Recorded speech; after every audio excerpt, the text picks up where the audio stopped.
Vamos a ponernos en pie y vamos a localizar la primera carta de Pedro. Póngase de pie para leer la primera carta que el apóstol Pedro escribió. Porque vamos a leer solamente los primeros 2 versículos. La primera carta de Pedro en el capítulo número 1. Vamos a leer los 2 primeros versículos de esta carta. Si ya la tiene, le voy a invitar a que me acompañe en la lectura. Dice de la siguiente forma la palabra del Señor.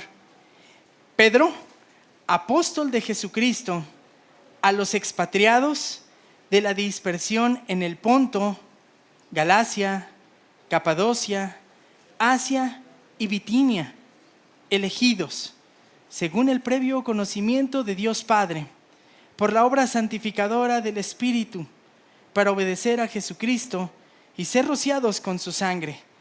Que la gracia y la paz os sean multiplicadas. Como es una porción bien pequeñita de la Escritura, le voy a invitar a que usted me acompañe en la lectura nuevamente de estos 2 versículos. Si la tiene en la Biblia de las Américas, la versión de los apóstoles, me acompaña. Y leemos esta porción de la Escritura todos juntos. Dice la palabra del Señor. Pedro, apóstol de Jesucristo, a los expatriados de la dispersión en el Ponto, Galacia, Capadocia, Asia y Bitinia, elegidos, según el previo conocimiento de Dios Padre, por la obra santificadora del Espíritu, para obedecer a Jesucristo y ser rociados con su sangre. Que la gracia y la paz os sean multiplicadas. Vamos a orar. Padre, agradecemos tu amor. Nosotros somos de esos que nos resistíamos a llegar a tus pies. No deseábamos buscarte, conocerte, pero en tu plan decidiste extender tu brazo poderoso y rescatarnos con acto de amor al entregar a tu Hijo Jesús. Y hoy, cuando nuestra existencia, nuestra vida no es tersa y es muy complicada, podemos ver tu amor expresado de la mayor manera al entregar a tu Hijo Jesús y también tener cuidado de nuestra vida. Te amamos y te necesitamos, por eso estamos aquí. Te suplicamos, te imploro, te ruego, Señor, que tomes este tiempo en tus manos, traigas a mi mente todo lo que he observado, lo que he leído. Señor, que me permita ser fiel a tu palabra y que me permita, Señor, ser un instrumento para gloria de tu nombre, Señor. Que tu palabra traiga ánimo, aliento, corrección a nuestra vida, Señor, y nos permita salir de este lugar transformados. No queremos seguir siendo iguales. Señor, te lo pedimos y te lo rogamos todo en el nombre precioso de nuestro Señor Jesucristo. Amén. Puede tomar su lugar, hermano. Puede tomar su lugar.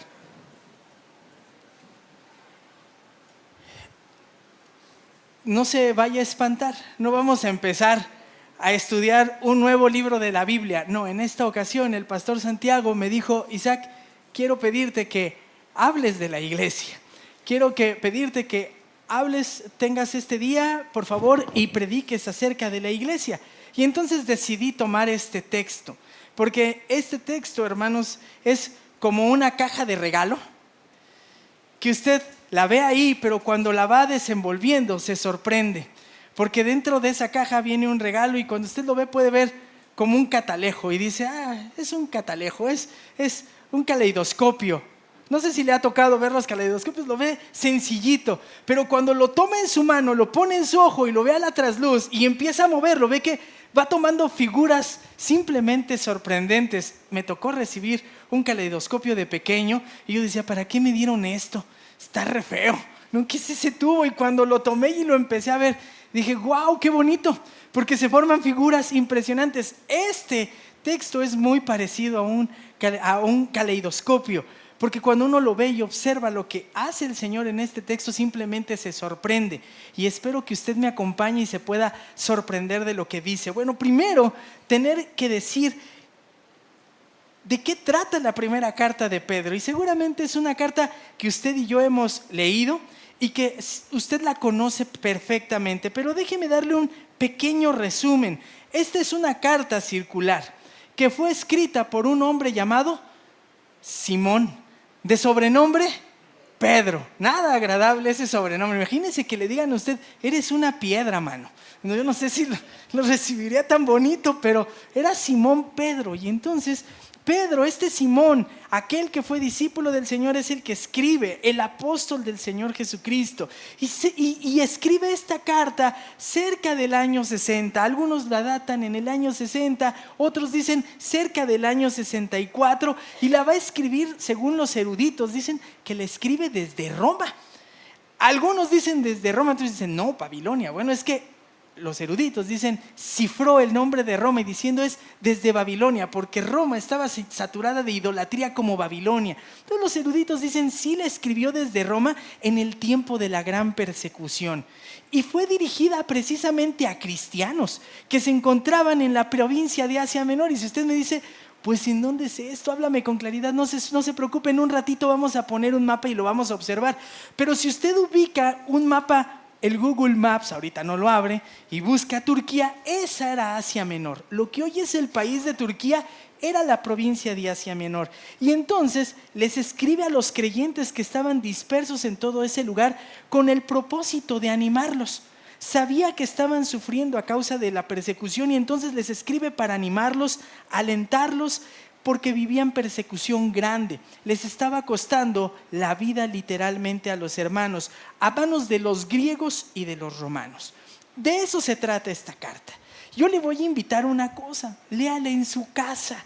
Va a ser de mucho provecho, porque va a ver a un hombre, pastor de una iglesia, motivado a consolar a aquellos que están sufriendo. Y así inicia la carta. Observe, porque después de tanta presión, tanta dificultad, el apóstol Pedro va a decidirles escribir. Pedro, recuerda, era uno de los pilares, de los tres grandes pilares de la iglesia. Así les nombraron, había tres. ¿Quiénes eran ellos? ¿Se acuerdan de la iglesia de Jerusalén? Juan, el apóstol Juan, Pedro, el apóstol Pedro, y el otro era Santiago. El pastor Santiago, el pastor de la iglesia de Jerusalén, ese Santiago, el medio hermano del Señor Jesús. Entonces, la carta inicia de la siguiente forma. Dice, Pedro, apóstol de Jesucristo. Pedro, apóstol de Jesucristo, a los expatriados. Si usted y yo leemos esta carta y queremos llegar a la conclusión de qué se tratan los primeros 2 versículos, va a estar bien fácil. Ponga mucha atención en esto, présteme su atención. Y si quiere lo anota. Fíjese, está bien fácil, en unas cuantas palabras. En Pedro capítulo 1, versículo 1 al 2, tenemos el saludo de la carta que Pedro escribe a la iglesia dispersa por la persecución. De eso se trata. Usted no tiene que inventar más. De eso se trata estos 2 versículos, se lo repito. Tenemos el saludo de la carta que Pedro escribe a la iglesia dispersa por la persecución. Y si usted se pregunta, ¿y eso qué tiene que ver conmigo? Yo ni estoy disperso, ni estoy en persecución y vivo aquí en la Ciudad de México. ¿Eso qué tiene que ver conmigo? Bueno, pues le tengo una noticia. Este texto tiene empaquetado un regalo maravilloso. ¿Me quiere acompañar? Vaya conmigo porque lo vamos a observar. Fíjese, dice Pedro. Entonces ya quedamos que el que escribe es Pedro el apóstol. Y de este hombre tenemos muchos datos, pero le voy a invitar a que usted vaya trayendo a su mente todo lo que conocemos de Pedro. Lo primero que sabemos de Pedro es lo siguiente, que él era el apóstol del Señor Jesucristo y fue llamado a ser pescador de hombres. ¿Se acuerda de esa anécdota? Estaba él pescando ahí con su hermano Andrés. Pasa el Señor Jesús después de varios encuentros y le dice un día, ya deja eso, ven detrás de mí, sígueme y sé pescador ¿de qué? De hombres. Y dejándolo todo, le sigue. Ahora tenga en mente eso. Este hombre llamado Pedro, también sabemos que pasó tiempo con el Señor Jesús e hizo una confesión sorprendente acerca de Cristo. ¿Cuál era esa confesión? ¿Recuerda? Tú eres el Cristo, el Hijo del Dios viviente. Y entonces le dijo, sí, sobre esa roca fundaré ¿qué? Mi iglesia. ¿Sobre Pedro? No, sobre la confesión. Cristo es la roca de la iglesia. Pero también sabemos que este hombre era un hombre de firmes decisiones, a tal grado que estaba dispuesto a morir por Jesús. Jesús, en algún momento ya cerca de su partida, le dijo, pues todos me van a dejar. ¿Y se acuerdan qué dijo Pedro? Pues todos te dejarán, pero yo muero contigo, yo no me aparto de ti. Y sabemos que este hombre de grandes confesiones era hombre de grandes acciones, porque cuando estaba con el Señor Jesús en el monte del Sinaí, sucedió algo. Llegan por él para apresarlo y sí sacó ¿qué? Una espada, y era tan bueno con la espada que le rebanó la oreja a Malco. No era bueno, hermanos. Él quería cortarle la cabeza, pero no pudo. Y entonces Pedro era de estas acciones y el Señor le reprende. Yo no sé qué fue para Pedro esto, que el Señor lo reprendiera, se sacude y al momento ¿qué hace? Sale huyendo. Este hombre de grandes acciones, grandes declaraciones, pues era un hombre como usted y como yo. ¿O usted no ha abandonado al Señor en algún momento en su vida? Usted no ha pecado. Pues Pedro lo hizo igual que usted y que yo. Y Pedro cayó y negó al Señor, y la tercera vez ¿qué hizo? Lo maldijo. Pero no corra, porque ¿sabe qué es lo grandioso que nos enseña también Pedro? Que el chiste no es caerse, la cuestión es levantarse. Y entonces este hombre después es restaurado por Jesús, por nuestro Señor Jesús, y le pregunta el Señor Jesús: ¿me amas? Y él ¿qué dice? Te quiero. ¿Me amas, Pedro? Tú sabes que te quiero. ¿Me amas? Tú sabes que te quiero. Pues apacienta mis corderos. Y Pedro se levanta y sigue. El caso no es caer, el caso es levantarse. Pero lo grande de Pedro no es Pedro. Lo grande de Pedro es el Señor de Pedro, que le extendió la mano, lo levantó y lo sacó del pecado. Y después Pedro toma la decisión de sacrificar su vida en servicio, y lo vemos predicando en Hechos capítulo 2, confrontando el pecado de la gente, diciendo: vengan, arrepiéntanse, toman a Cristo y síganlo. Y ese día se convierten 3,000. Lo vemos sirviendo a sus hermanos en el aposento alto. ¿Qué les parece el Señor de Pedro?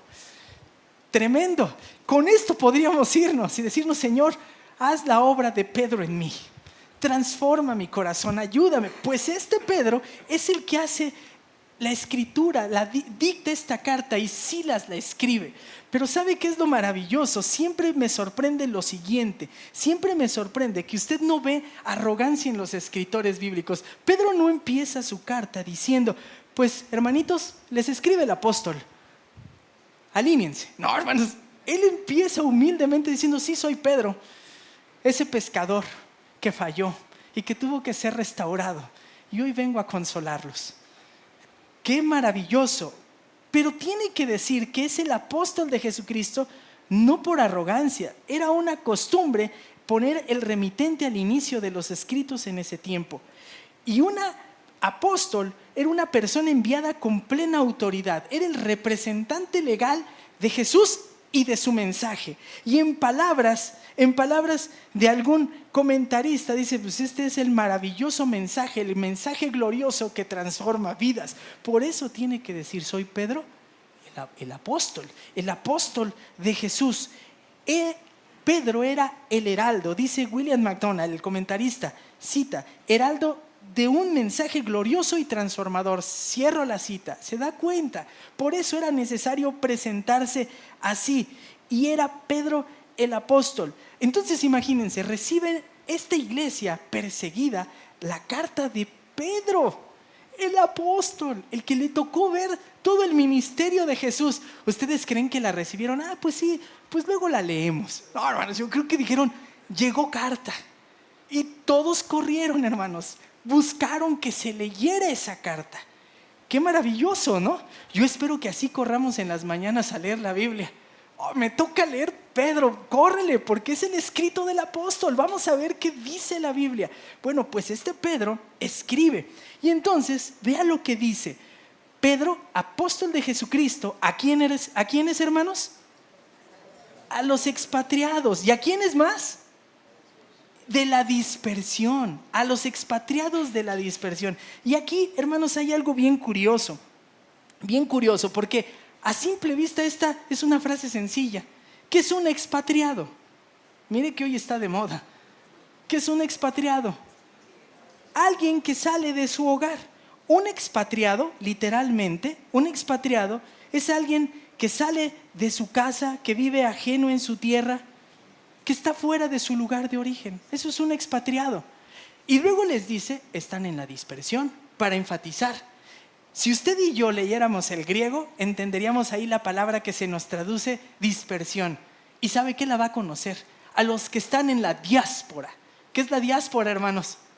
Pues no se le dice así, la diáspora judía, la diáspora gitana, la diáspora de los turcos, todos esos que salen de su lugar de origen. Diáspora es dispersión. Y entonces a lo mejor usted y yo decimos, pues eso está muy fácil, pastor. Solamente que hay una curiosidad con estas palabras. No son comunes en el Nuevo Testamento. Y cuando usted encuentra una palabra que no es común en el Nuevo Testamento o en toda la Biblia, ¿qué cree que tiene que hacer? Se tiene que detener. Porque algo, por alguna razón la utilizaron. Y aquí le va la razón. Sí, fácil, literal. Por causa de la persecución, dejaron sus casas, dejaron sus tierras, dejaron sus familias, dejaron todo. Ahora piense, ¿eso será sencillo? Seguramente no. No fue sencillo. ¿Provocó sufrimiento? Sí, porque los correteaban, los perseguían y no los acariciaban. Los querían, ¿qué, hermanos? Acabar. Los querían terminar. Entonces algunos de ellos en esa dispersión, en salir de sus casas. Mire, hermanos, si usted y yo luego salimos de casa, yo creo que el pastor Santiago ya no siente lo siguiente, pero algunos de nosotros nos vamos de la casa una semana y nos da el mal del jamaicón. ¿Se ha oído de eso, verdad? No, tú sabes, hermanos, el mal del jamaicón se le dice cuando uno se va de su casa y extraña el chile, las tortillas, los frijoles y extraña todo y te da nostalgia y extrañas hasta el perro. Y dices, soy condenado capuchino, ya te extraño para sacarte a las 5 de la mañana a pasear. ¿Se da cuenta? Uno empieza a extrañar todo. Bueno, pues estos hombres seguramente extrañaban y sufrían porque en el camino les tocó ver morir a su gente cercana, a sus familiares. Sufrían y sufrían grandemente. Pero les recuerda algo, Pedro. Yo sé que sufren. Es más, sé que la vida no es fácil. ¿Y por qué no les dijo de otra forma? Bueno, porque les está recordando cuando le dice, ustedes son expatriados, les está recordando algo que es importante. Sí, ustedes son peregrinos, pero no son peregrinos porque han dejado solo sus hogares en la tierra. Ustedes son peregrinos porque su verdadera patria no es de este mundo. Su verdadera patria, ¿saben en dónde está? Está en los cielos. Híjole, qué oportuno mensaje para nosotros. Yo quiero decirle algo. Les conozco. Con muchos de ustedes tengo contacto. Sé cómo está su vida. De muchos otros no lo sé plenamente. Y sé que muchos de nosotros sufrimos y somos acongojados. Hay cosas que nos entristecen, que nos estrujan, que nos aprietan, que nos muelen, que nos duelen. Y les tengo una buena noticia. Es necesario porque ustedes y yo somos extranjeros. Somos peregrinos de esta tierra. Esta tierra está diseñada así para que usted no se acomode. Para que usted cuando siente el sufrimiento diga, necesito más de ti. Necesito de ti, Señor Jesucristo. Lo apremio. Deseo abandonar esta tierra. Nos cuidamos, pero lo anhelamos. Soy extranjero, soy peregrino, porque mi nación está en el cielo y lo anhelo. Somos residentes temporales. ¿Sabe? Por tanto, no es sensato, no es conveniente que usted se duerma y se entregue a lo que este mundo ofrece, porque estamos de pasada. Nuestro tránsito en este mundo es efímero, es rápido. Por eso Pedro invita a los creyentes que en medio de su sufrimiento recuerden que están de paso, en espera de llegar a su verdadero hogar, que su mensaje más oportuno para un pueblo que sufría a causa de su fe es decirles, estás de paso, no te acomodes, avanza. Son extranjeros y sabes, son extranjeros y están dispersos. Y Hebreos 11:13 nos recuerda lo que habla acerca de los grandes hombres de fe del Antiguo Testamento. Escuche, todos estos murieron sin fe, sin haber recibido las promesas. Se les había prometido el Mesías y no lo vieron. Pero habiéndolas visto y aceptado con gusto desde lejos, confesando que eran extranjeros y peregrinos sobre la tierra, siguieron adelante. Hombres de los cuales el mundo no merece. Yo no sé usted, pero yo deseo de ser de esos hombres, de esas personas que el mundo no merece, que caminan por fe, que desprecian este mundo. Entonces intente tomar el lugar de aquellos que leyeron por primera vez esta carta.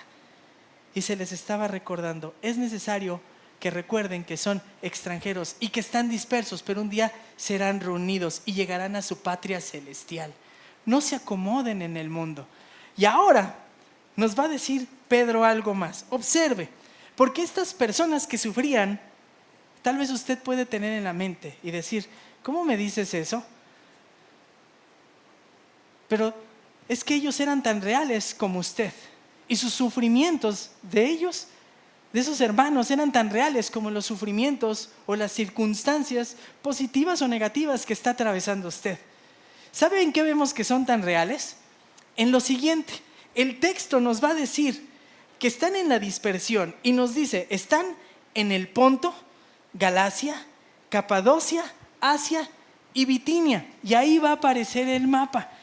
Y tal vez si usted nos sigue en la transmisión por Facebook, me pedí que a lo mejor si podían se transmitiera y nos van a ayudar. Y ahí está. Lo que es Asia, lo que es esta jorobita que está aquí arriba, de morado, esa es Turquía. Esa es Turquía. Y está muy sencillo porque el Ponto se encontraba en el norte, allá hasta arriba. Está el mar Mediterráneo y la rayita, y el mar que está ahí arriba, esa es el mar Negro. Ahí se encontraba el Ponto. Y sabe, curiosamente, el Ponto significa mar. Estaba en las costas del mar Negro.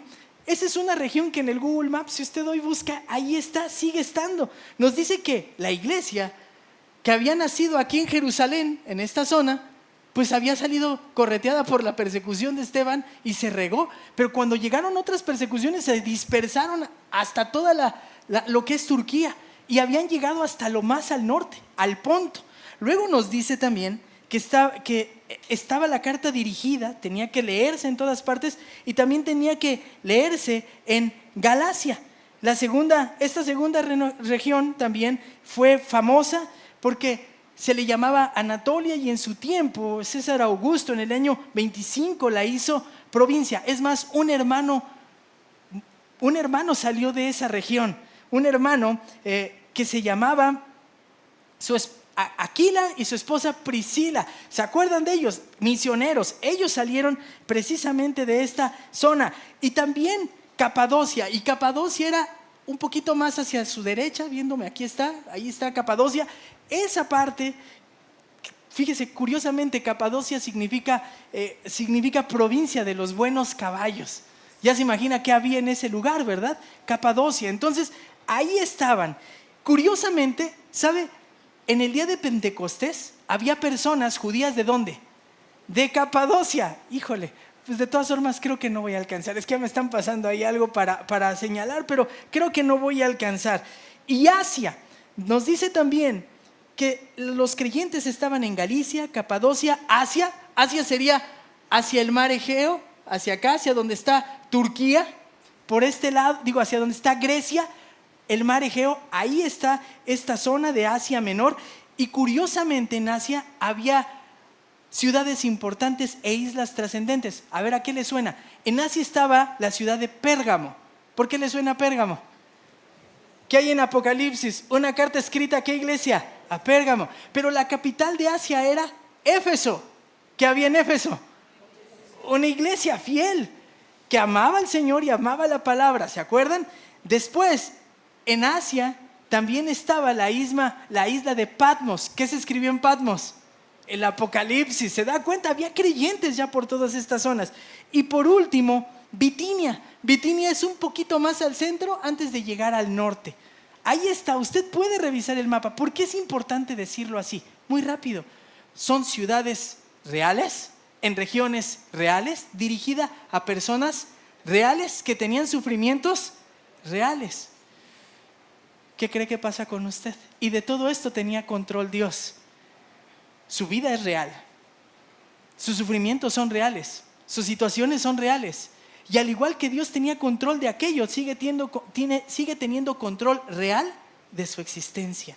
El Señor tiene control de su vida. Y ahora sí, acompáñeme. Ya vio que voy volando a decir, uy, el pastor va bien rápido, vamos a acabar en 20 minutos. No, es que quería llegar a lo siguiente, porque les dice esto, les va a decir esto. Pedro, apóstol de Jesucristo, a los expatriados de la dispersión en el Ponto, Galacia, Capadocia, Asia, Bitinia, y después les dice, ¿sí me acompaña? ¿Qué dice? Elegidos. Yo le dije que en Pedro capítulo 1, versículo 1 al 2, tenemos el saludo de la carta que Pedro escribe a la iglesia dispersa por la persecución. Estos expatriados eran bendecidos. ¿Sabe por qué eran bendecidos? Porque Dios los ha elegido. ¿Y eso qué tiene que ver conmigo? Es que en este texto hay un regalo que es maravilloso. Ese regalo maravilloso es la iglesia. Y la iglesia hace evidente que Dios me ha elegido a mí. Y póngase usted ahí. Me ha elegido a mí, Isaac. Pero le ha elegido a usted, Jesús. Te ha elegido a ti, Arturo. Te ha elegido a ti, Alma. Te ha elegido a ti, Enrique. Te ha elegido a ti, Jacqueline. Y ponga su nombre. Ahora no vaya rápido. Por eso le decía a Efraín, me estabas quemando el sermón, hermano. Pero fíjese, dice a los elegidos. Esta es la razón por la que el creyente puede salir triunfante en medio de cualquier adversidad. Dios le ha elegido. ¿Y qué implicación tiene el que Dios le haya elegido?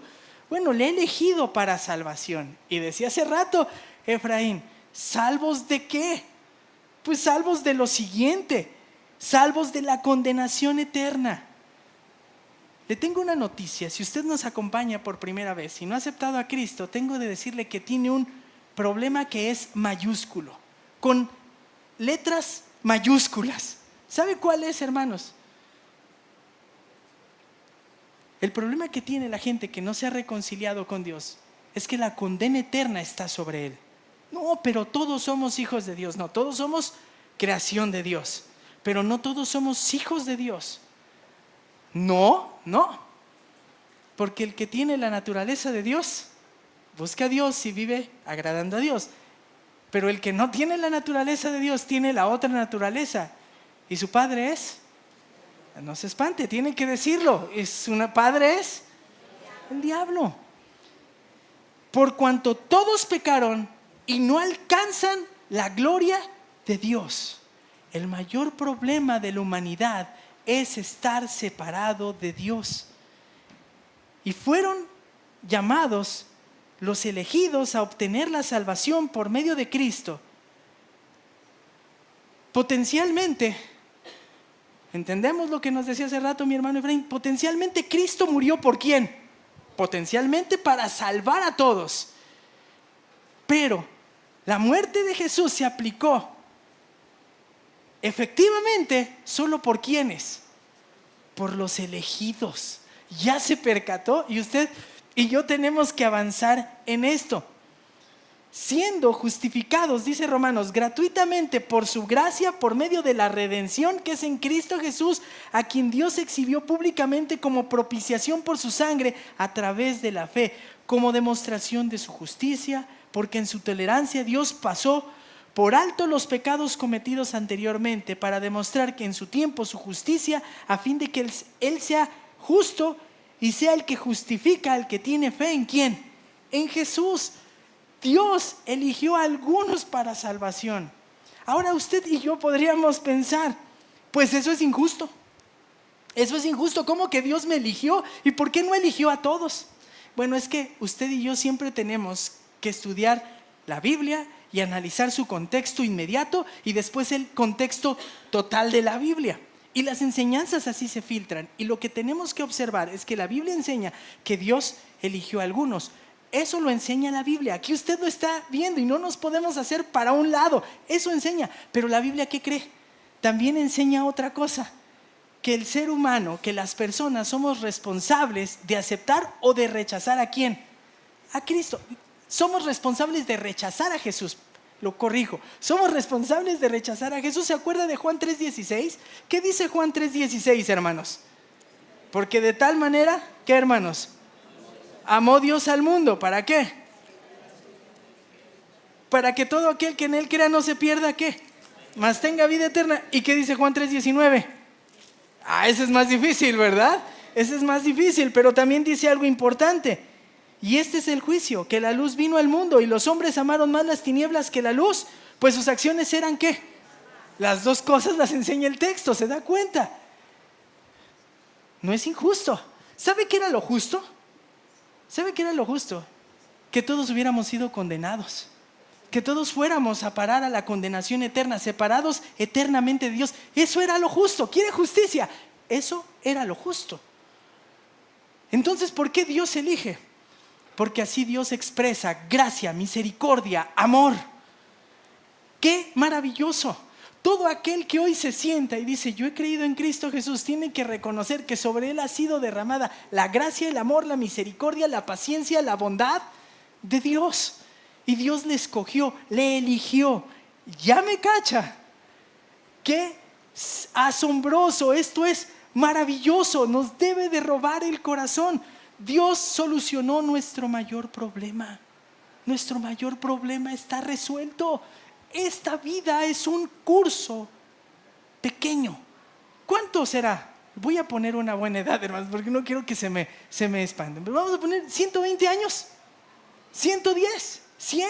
¿Qué es en comparación eso a su eternidad? Dios lo resolvió. Usted tenía que vivir separado eternamente en muerte eterna.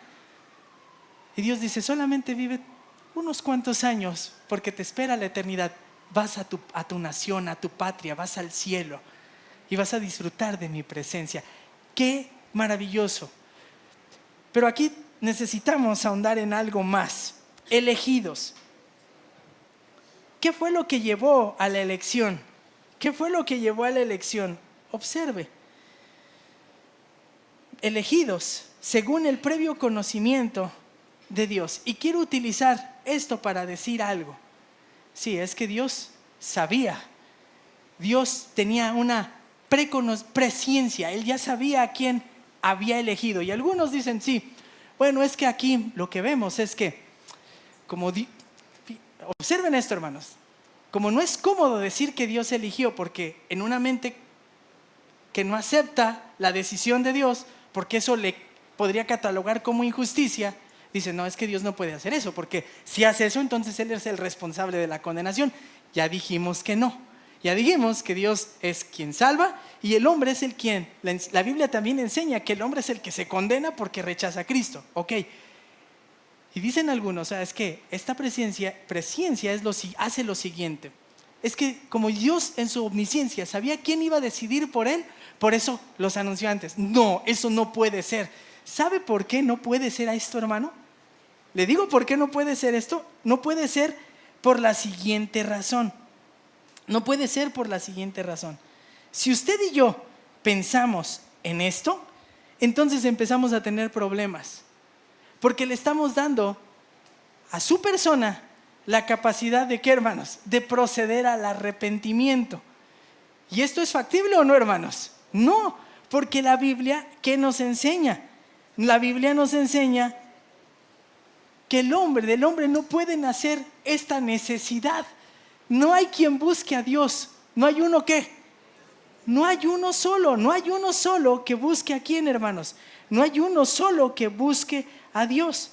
Entonces, en su soberanía, Dios decidió amar a aquellos que ha elegido para ser parte de quién, de la iglesia. Y es necesario considerar que Dios ha escogido a las personas de todo el mundo, de todas partes del mundo.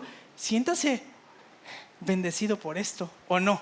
Mire, dice Apocalipsis, capítulo 5, dice capítulo 5, versículo 9, y cantaban un cántico nuevo diciendo, digno eres de tomar el libro, de abrir sus sellos, porque tú fuiste inmolado, con tu sangre compraste para Dios a gente de toda tribu, lengua, pueblo y nación. Y ahí usted puede decir, ¿y qué cree? Ahí está mi nombre, soy de esos, un día voy a estar ahí. Sí, el Señor Jesús hizo esto. El acto de que Dios entonces haya determinado elegir para salvación, ya dijimos, es un acto de bondad, de amor. Dios ha entonces resuelto nuestro mayor problema. Pero también las implicaciones de esto, hermanos, que tenemos que considerar es que si nosotros decimos que Dios sabía que íbamos a decidir y que es por nuestra decisión que salvamos, primero lo hace al Señor. Dijimos hace un momento, perdón, déjeme recapitular, nos hace pensar que la salvación es por obras. Primero nos hace pensar, yo tengo la capacidad, y la Biblia afirma, no. Lo segundo que estaríamos contradiciendo al texto bíblico con esto es decir, la salvación es por obras. ¿Y qué dice la Biblia? Efesios, la salvación no es por obras. ¿Es por qué, hermanos? Es por gracia. ¿Se da cuenta? No puede ser. No puede ser. No podemos nosotros afirmar entonces que Dios sabía que yo iba a decidir y por eso me eligió. No, hermanos. Dios tomó la decisión en su bondad de elegirle a usted y de elegirme a mí, en su soberanía, en una expresión infinita de su amor. Y ¿sabe? Si alguien tenía claro esto, ¿sabe quién era?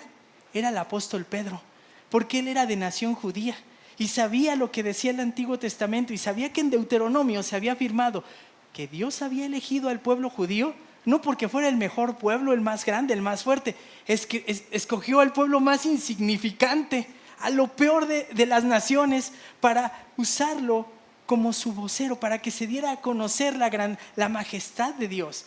Y después usted tiene eco eso, ¿en dónde?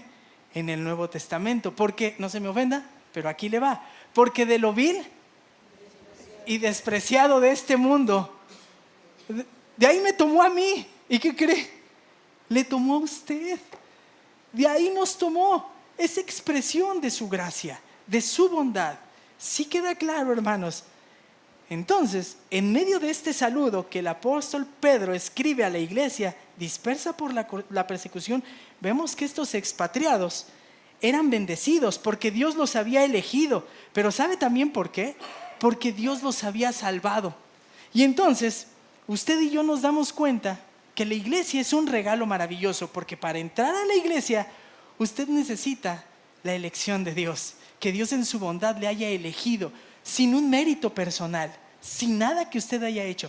Pero además es un regalo maravilloso porque Dios lo salvó a usted, actuó para salvación en su favor, de manera personal. Es bien bonito llegar y recibir un regalo personificado o a ir a un lugar donde nos tratan por nombre, ¿no le parece? Pues ¿qué cree? Así actuó Dios en su favor. ¿Quiere ver por qué le digo esto? Observe lo que dice el verso 2. Dice que le escribe a los elegidos y después dice, según el previo ¿qué? Conocimiento de Dios Padre y por la obra santificadora del Espíritu, para obedecer a Jesucristo y ser rociados con su sangre. Pausa. Quiero decirle lo siguiente, ponga atención. Aquí hay algo precioso en este versículo número 2. Nos habla que la salvación la llevó a cabo el Padre. ¿Quién más? El Espíritu Santo. ¿Y quién más? Y Jesucristo. Ya intencionalmente seguí el orden que pone Pedro. El Padre, el Espíritu Santo. ¿Y quién? Y Jesucristo. Regularmente somos dados a pensar que uno es mayor que el otro. Bueno, primero el Padre y después Jesús y después el Espíritu Santo. Y aquí Pedro dice, no, hasta el orden es preciso. El Padre, el Espíritu Santo. ¿Y quién, hermanos? Y Jesucristo, en el mismo nivel. Aprecie lo siguiente. Dice que Dios en el previo conocimiento, según el previo conocimiento de Dios Padre, hemos sido ¿qué? Elegidos. Va a describir la obra salvadora. Sí, es que Dios en su previo conocimiento, en su presencia, decidió quién iba a ser salvado. Y esto tiene una implicación bárbara. Si Dios le eligió desde antes de que este mundo siquiera fuera formado y echado a girar, Él ya había definido que usted iba a ser salvo y por tanto sabía que usted iba a ser su hijo. Y aquí hay una figura preciosa. ¿Se acuerda de la figura del pariente redentor en el Antiguo Testamento? El redentor solamente podía rescatar, redimir ¿a quién? a su pariente. Tenía que ser alguien sanguíneo. ¿Se acuerda de la historia de Ruth? ¿Quién redimió a Ruth? Boaz, que era pariente de la familia, de los finados, ¿no? ¿Se acuerda de ello? ¿Sabe por qué Jesús vino a morir por usted? Porque ya estaba decretado. Usted era familia de Dios. ¿Desde cuándo? Desde antes de la fundación del mundo. Dios en su previo conocimiento sabía esto.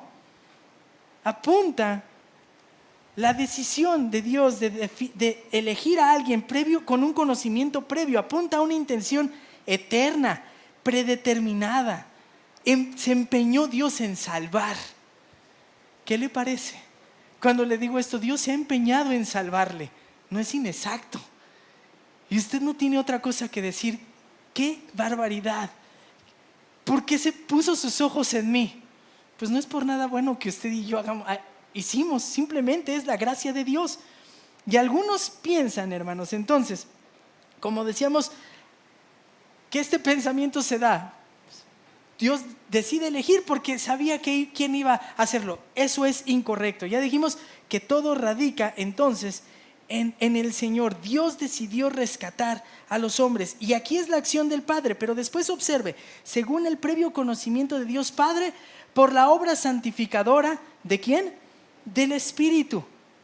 Pedro nos dice ahora que los creyentes son elegidos por la obra santificadora del Espíritu Santo. Entonces, aquí lo que está haciendo el apóstol Pedro es afirmar que se va a efectuar la obra de purificación en la vida de aquellos que Dios ha elegido para salvación. La salvación de los creyentes, en la salvación de los creyentes actúa plenamente Dios, el Padre. Pero ahora vamos a observar cómo actúa el Espíritu Santo. Y el segundo paso de esta salvación es que el Espíritu santifica. Y esto se da posterior a la elección. ¿Cuándo sucede esto, hermanos?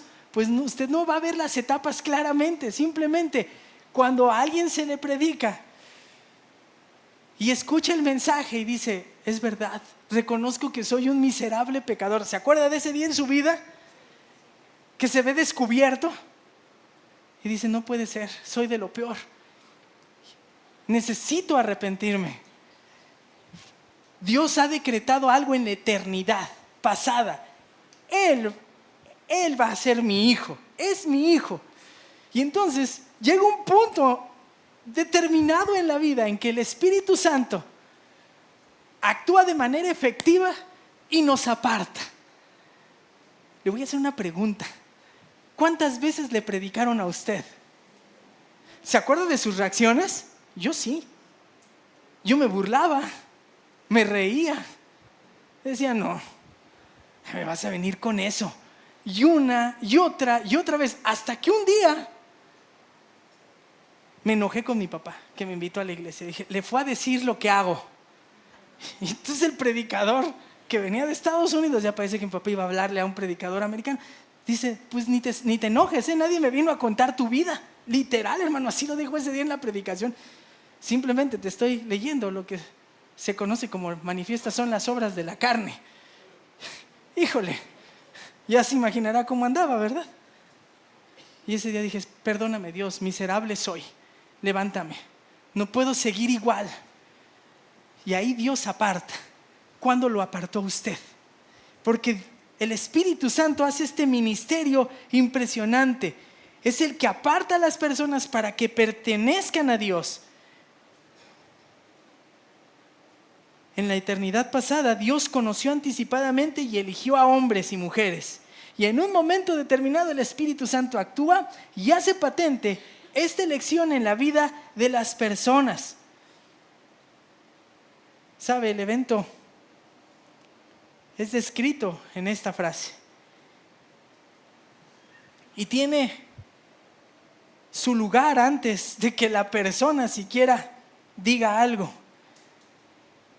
Lo que sí es evidente es que esta santificación, este apartar del Espíritu Santo nuestras vidas, tiene evidencias externas. Es evidente. Es una obra tan sobrenatural, ¿Se acuerda que hace rato hablábamos, hermana Silvia? Es una acción tan sobrenatural que se hace evidente. Esta obra santificadora del Espíritu Santo da evidencias, da frutos. ¿Sabe cuál es la primera? Se observa fe. Porque por medio de la fe, y no de vosotros, sino que es don de ¿quién? De Dios. ¿Sabe también qué otra cosa se ve? Arrepentimiento. El arrepentimiento. Una determinación de decir, no puedo seguir viviendo igual. Es necesario que corrija y se cambia. Pero también hay regeneración. La persona simplemente no sigue igual. Tito 3:5. Él nos salvó no por obras de justicia que nosotros hubiéramos hecho, sino conforme a su misericordia, por medio del lavamiento y de la regeneración y la renovación por el Espíritu. Quiero hacerle una pregunta. ¿Usted es igual que cuando creyó o ha cambiado? Pues yo espero que cambie, porque aquí no se vale lo que dice el pastor Santiago, ¿no? Lo que dice el profeta, el salmista. Así nací y así me morí. No puede ser. Hay regeneración. Y la obra santificadora, ¿sabe con qué concluye, hermanos? ¿Se acuerda cómo empecé? Con la adopción. Una acción que no es visible. Si me dice, ¿y cómo sabes que eres hijo de Dios? No puede decir, pues aquí está mi acta de nacimiento. No puede hacer eso. Es una acción invisible, pero que es real. Es una acción, un evento real. Como podemos observar, el plan de Dios de salvar la vida del creyente es a través de la obra de Dios y la obra del Espíritu Santo. Y esta obra santificadora provoca también la separación de las personas, provoca la separación que la persona tiene de las prácticas que hay en esta tierra. Si usted dice, es que soy creyente, pero sigo viviendo igual, está en un gran lío, está en un gran problema. La evidencia del actuar del Espíritu Santo en el creyente es apartarlo del pecado, la incredulidad y la injusticia. ¿Qué tan distinta es nuestra vida? Sería la pregunta. Y ahora a lo mejor dice, oigan, pues qué difícil darle consuelo a una iglesia así. No, hermanos, la mejor forma de dar consuelo es esta, porque les tendrías que decir a los que sufren. Pedro le está diciendo a los que sufren, tengan en cuenta algo, sé que sufren, sé que padecen, pero tengan en cuenta esto. El Dios que los ha transformado es capaz de transformar sus circunstancias. Y tal vez Pedro podría decir, recuerden lo que les dijo el apóstol Pablo, no va a haber prueba que venga sobre sus vidas que no sean capaces de ¿qué? De pasar. Recibirán el apoyo, la ayuda del Espíritu Santo. Y además, todas estas circunstancias adversas producen en ustedes un mayor peso ¿de qué? De gloria. Sigan, no se rindan, caminen. Su Dios es real, tan real es que son distintos. Hermanos, ¿te has detenido a pensar cuando sufres y ves tu vida y dices, pues Dios me cambió? Nadie me cree que era como antes. Pues esa es una evidencia de que Dios está en control de tu vida y de la mía. Pero sigamos, hermanos, sigamos. Aguánteme tantito. Siga conmigo. Según el previo conocimiento de Dios Padre, por la obra santificadora del Espíritu, para obedecer a Jesucristo y ser rociados ¿con qué? Con su sangre. Y después nos dice, para obedecer a Jesucristo. El primer efecto, hermanos, de la elección es ¿qué? Obedecer a Jesús. Y lo que inicialmente tenemos que observar es que el Señor Jesús es merecedor, es digno de nuestra obediencia. ¿Por qué? Pues la frase siguiente nos dice la razón. ¿Por qué es digno de nuestra obediencia? ¿Qué dice ahí el texto, hermanos? Ya los perdí. Despiértense, respiren, hermanos, respiren. Jesús es digno de nuestra obediencia por lo siguiente. Observe, por la obra santificadora del Espíritu para obedecer a Jesucristo y ser rociados ¿con qué? Y ya se dio cuenta cómo estoy haciendo y ser rociados ¿con qué? De su sangre. Jesús es digno de nuestra sujeción porque es el Salvador, pero porque es el Señor. Decía hace rato Efraín, ya se dieron cuenta, mire, yo cuando oigo este tipo de situaciones, descansa y digo, Señor, nos has puesto en el mismo canal. Esto es lo que necesitamos oír hoy. Jesús es digno de nuestra obediencia porque es el Salvador que murió en la cruz. nació de manera santa, vivió cada día de su vida de forma perfecta, santa, sin pecado. Y además de eso, murió en la cruz de manera santa, perfecta. Tan fue santo y perfecto su sacrificio que Dios lo resucitó de entre los muertos al tercer día con gran poder. El gran poder que sigue operando en usted y en mí para vivir en obediencia. ¿Cómo la ve? Ponga pausa. Y además Dios certificó el sacrificio de Cristo, que en presencia de más de 500 a la vez ascendió a los cielos, de donde ha prometido regresar. ¿Qué le parece? Ese Jesús es digno de obediencia. Ya me imagino a Pedro. Eres digno de obediencia. No importa cuánto. No sé si Pedro, hermanos, al ver esto decía, como los hermanos que tienen mucha experiencia y que nos dicen, tranquilo, todo va a estar bien, Dios va a actuar. Pedro podía ver los toros desde la trinchera y decir, hermanos, sé que sufren, pero tengan paciencia. Dios los eligió, el Espíritu Santo los ha santificado. Jesús murió en la cruz, los ha rociado con su sangre, porque así Dios ha expiado sus pecados. Pero al rociar la sangre, también en el Antiguo Testamento se rociaba la sangre sobre el pueblo decía, ratificamos el pacto de la ley, sí, nos comprometemos, sabemos que hemos sido perdonados y con el rociamiento de la sangre sobre nosotros nos comprometemos a obedecer. Por tal razón, Jesús, que es el cumplimiento de todos esos sacrificios, dice, los pecados fueron perdonados por el sacrificio perfecto ¿de quién? De Cristo en la cruz. Hemos sido ¿qué? Rociados con su sangre. Y cuando somos rociados por su sangre, nosotros hacemos compromiso del nuevo pacto y decimos, deseamos obedecer a Cristo. Señor, Salvador, las dos van unidas.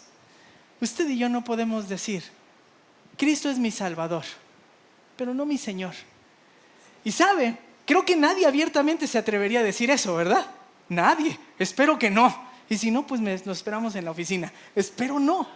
Pero sabe, a veces en la práctica lo hacemos. Si eres mi Salvador, eres mi gran tesoro, Padre. Pero no me pidas que deje de hacer esto. Oh, Padre, es peccata minuta. Es insignificante, Señor. ¿Qué va a pasar? Me lo guardo. A lo mejor no lo decimos, pero con los actos lo hacemos. ¿Está de acuerdo? Pues entonces no es tan tu Señor. Ahora quiero que se relaje, pero le quiero decir algo. Le quiero informar algo. Aquí viene la gracia del Señor. Y la enseñanza la tiene que ver a la luz de toda la Biblia. Pero entonces, ¿quién es perfecto? Nadie. Nadie es perfecto. Si usted lee la primera carta de Juan, va a ver blancos y negros. Pero el que dice que no peca, el tal es un mentiroso. Pero el que practica, y hay que aclararlo ahorita, ¿no? El que practica habitualmente, recurrentemente el pecado sin confesarlo, pues no puede decir que es hijo de Dios. Entonces, ¿cuál es el término medio, hermanos? La característica del creyente es que cuando peca, siente profundo dolor. ¿En dónde? En su corazón. Va de inmediatamente a confesar su pecado, se arrepiente y le dice a Dios, dame la capacidad de vivir en santidad, transfórmame por favor. ¿No va a volver a pecar en ello? Pues a veces llega a suceder, pero ya no es lo recurrente en su vida. Ahora le quiero hacer una pregunta. ¿A poco no es un regalo maravilloso? Que usted es parte de una iglesia y este regalo es maravilloso porque ha sido elegido por Dios, pero quien ejecutó la salvación de su alma y por el motivo por el que está aquí es porque Jesús, el Espíritu Santo y el Padre la realizaron de manera plena por usted. Yo le dije, vamos a acabar. Deme 2 minutos más. Tenemos en la carta de Primera de Pedro, versículo 1 al 2, un saludo, el saludo de la carta de Pedro, que Pedro escribe a la iglesia dispersa por la persecución. Y ya vimos que estos expatriados sufrientes eran bendecidos, porque Dios los eligió, porque Dios los salvó. Pero ¿sabe también por qué? porque Dios nos sigue bendiciendo permanentemente. Y ahí es donde observamos que la iglesia es un regalo maravilloso. Es un regalo maravilloso porque Dios me ha elegido. También Dios me ha salvado, pero también Dios me sigue bendiciendo. ¿Más bendición? Sí. Observe lo que dice el final del verso 2. Que la gracia y la paz os sean multiplicadas. Yo le podría decir, si ya Dios resolvió tu peor problema, ¿qué más puedes esperar? Uno podría decir, no, pues ya me doy por bien servido, Señor. ¿Ya qué más quiero? Pues dice Pedro, no, yo deseo lo mejor para ustedes. Y cuando les dice gracia y paz, lo dice por la siguiente razón. Sabemos que este es un saludo, ¿qué? Habitual en las cartas del Nuevo Testamento. Pero ponga atención, observe lo siguiente. La gracia la pide que Dios les dé la capacidad de afrontar la vida. La gracia era el deseo de Pedro en favor de sus hermanos para que tuvieran la capacidad de afrontar las dificultades de su vida. Y aquí es donde usted observa el corazón pastoral de Pedro. No se desinteresa, dice, sí, ya les dije. Lo que va a cambiar, las circunstancias no van a cambiar, pero tampoco van a cambiar la realidad de que Dios les ama tanto que entregó a su Hijo y los ha salvado, son su familia y hoy son distintos. Pero como sé que eso también sigue firme, también pido que Dios les conceda la fortaleza para afrontar la vida de una manera distinta. ¿Qué le parece? ¿Cuáles son sus problemas hoy, hermano? A lo mejor no tienes problemas y todo está bien. Pues necesitas gracia y si no la vas a necesitar pronto. Pero lo que te puedo decir es que Dios, que planeó tu salvación, desea que te va a conceder la capacidad para que en medio de las diferentes cosas que vives, tengas la capacidad de ir adelante, de vivir de tal forma que la vida eterna sea un placer y no un suplicio, porque es eterna. No solamente la vida eterna es vivir toda la eternidad, la vida eterna es tener una calidad de vida superior a como viven los que no conocen a Dios, los que no han sido elegidos. ¿Tú ya has sido elegido? Pero hay algo más. Pide gracia y pide ¿qué, hermanos? Pide paz. Y pide paz. Una paz que sea inquebrantable. Mi paz les dejo, mi paz les doy. No como qué. No como el mundo la puede dar. Pero ¿sabe cómo puede ser adquirida esa paz?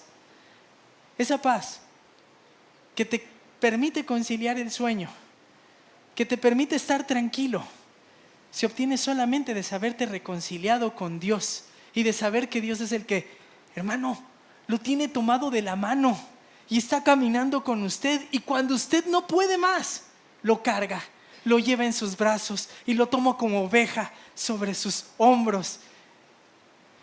Ese es Dios. Pedro pide gracia y paz, pero aquí viene algo que es maravilloso. ¿Quieres saber qué es lo maravilloso? Lo importante no es el saludo habitual, es la intensidad. Porque Pedro dice que le sean multiplicadas. Y cuando utiliza el término multiplicadas, si usted y yo leyéramos el griego, como lo hacían en ese entonces, observaríamos lo siguiente, que es en una cantidad, en la mayor cantidad posible. Es decir, es como si en el buen español dijéramos que la gracia y la paz sean inmensa, tremenda, abundantemente multiplicadas. ¿Qué le parece? Y sabe, Dios nos ha concedido bendiciones. Y le tengo una buena noticia. Hay alguien que ora por usted. Y no solamente son los pastores y la iglesia. Cristo está intercediendo por usted a la diestra del Padre, suplicando por sus luchas, por sus peleas, por sus temores. También Cristo intercede por usted y dice: Señor, Padre, ve a mi hijo cómo avanza en la fe, que siga así, todo va bien. Cristo es el que está con usted. La iglesia, hermanos, es una bendición, es un regalo maravilloso. Es un regalo maravilloso porque nos recuerda que Dios me eligió, que Dios me salvó y que me bendice plenamente. Por concluir, La iglesia, hermanos, obedece por amor, no por obligación, decían hace rato. Y sabe, me acuerdo mucho de Juan capítulo 15, versículo 8 al 10. El Señor Jesús le dijo a sus discípulos: en esto es glorificado mi Padre, en que deis mucho fruto, y así probéis que sois mis discípulos. Como el Padre me ha amado, así también yo os he amado. Permaneced en mi amor. Si guardáis mis mandamientos, permaneceréis en mi amor, así como yo he guardado los mandamientos de mi Padre y permanezco en su amor. Romanos dice: no seas vencido por el mal, sino vence el bien con el mal. Hay un instar al creyente a tomarse de la mano del Señor, seguir andando y reflejar que Cristo es tu Señor y es tu Salvador. Es un regalo la iglesia. Pero quiero darle un ejemplo. Y ya sabe que con esto concluyo. Yo siempre tengo casi la estructura igual en mis sermones. Le tengo un ejemplo. Le tengo el ejemplo de Juan 9. Aquel hombre ciego de nacimiento, que no podía ver, que mendigaba, al cual se acerca el Señor Jesús y le da la vista. Y todos dicen: si eso se parece, pues es el ciego que mendigaba, si eso se parece, si soy yo. Y lo mandan traer, ¿no? ¿Se acuerda? ¿Quién te dio la vista? Pues Jesús. ¿Y tú quién dices que es de él? No, traigan a sus padres. Pues pregúntenle a él, porque tenían miedo que lo expulsen. Y cuando lo entrevistan, un pasaje hasta medio jocoso. ¿Está de acuerdo o no? Pues, ¿eres tú su discípulo o no? Pues yo solamente sé que me dio la vista, no podía ver y hoy veo. Pues no quieren ser ustedes sus discípulos si lo despachan y lo corren de la iglesia. Si se acuerda, ¿verdad? Y cuando Jesús se presenta, le dice: ¿crees en el Hijo del Hombre? Y el ciego le dice: ¿en dónde está para que crea? Aquí está, estoy delante de ti. Y siguió. Le tengo otro ejemplo maravilloso. Hermanos, yo muchas veces no puedo ver o leer, escuchar la Biblia y no conmoverme, discúlpeme. Aquella mujer de Lucas capítulo 7, Simón invita al Señor Jesús a su casa y le dice: si supiera bueno, no le dice, él piensa, si supiera este hombre, si verdad fuera hombre de Dios y supiera quién le está tocando, ya se hubiera retirado. Y le dice: Simón, llegué y no me lavaste los pies, ni agua hubo, ni siquiera me ungiste. Y esta mujer ha llorado y ya enjugó mis pies, ya me limpió mis pies y además me enjugó, derramó perfume. Y le dice: ¿sabes? Es que ama mucho al que se le perdona mucho. Yo no sé usted, pero a mí me han perdonado mucho. Yo quiero amar mucho. Y el amor se expresa con obediencia. Es un regalo maravilloso la iglesia, porque Dios te elige, porque Dios te salva, porque Dios te bendice plenamente. Pero requiere una respuesta de parte de la iglesia. Amar al Señor, vivir en santidad. Disfrute el regalo pleno de la iglesia, pero correspóndalo llevando una vida de santidad. Que otros más vean al Señor que nos salvó, al Dios que nos eligió y al Dios que nos bendice. ¿Qué le parece si oramos? Incline su rostro. Padre, te damos gracias. No hay mucho más que hacer que responder a ti, Señor, de manera maravillada en santidad. Queremos suplicarte que nos transformes.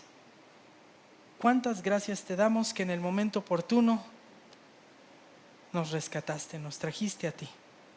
Concédenos, Señor, siempre tener presente tu obra de elección, de santificación y de perdón en nuestras vidas. Pero ayúdanos a corresponderte con una vida santa, perfecta. Que cuando fallemos seamos prestos para confesar y regresar a ti. Gracias por hacernos parte de tu pueblo. Permítenos ser distintos el día de hoy. Oramos y te agradecemos todo en el nombre precioso de Cristo Jesús. Amén.